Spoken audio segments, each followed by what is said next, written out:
Nektek a pénz, nekem szoros belus, nektek a kocsik, meg a sok reptus. Nekem meg se erőm, se időm arra, hogy kitoljak valamit a social falra. Pénzkötegek és balencici ága, ki se tudom mondani, hogy mi ez a márka. A Louis Vuitton vágom, de soha meg nem venném, nem áll az jól emberen, maximum egy kecskén.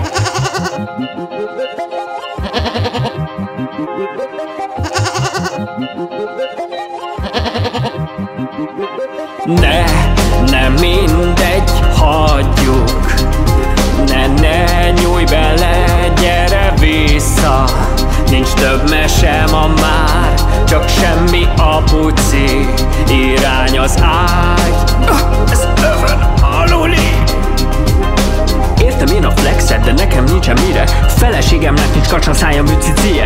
Gangster nem vagyok, sponjaim se azok. 8-13 helyett 2-ában lakok. Írnám még tovább, de az oroszlán király szól a kocsiban, és hátul trombiszágy van. 2 gyerek küzd a hátsó ülésen, nem segít a dalszöveg szülésben.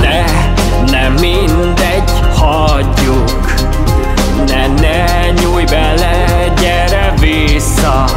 Nincs több mese ma már, csak semmi a puci.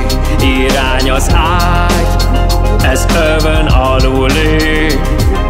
Térjük vissza rátok, drága trappertársaim, lamentáljunk még a pénzkötegek százain. Sírjuk el, hogy lebecsültek, nem tartottak sokra is. Hogy lett a sok könycsebből Mercedes meg Honda? Ronda, megpittyen a szonda, amikor az idióta 150-en nyomta.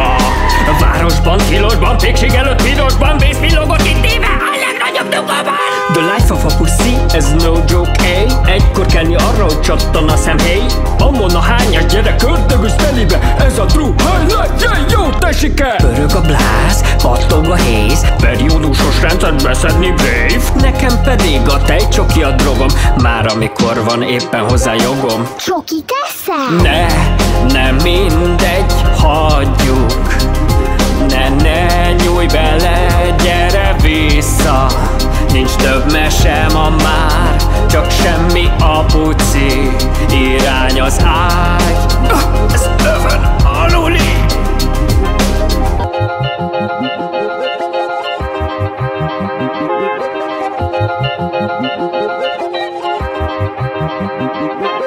A pucibe kakiltam.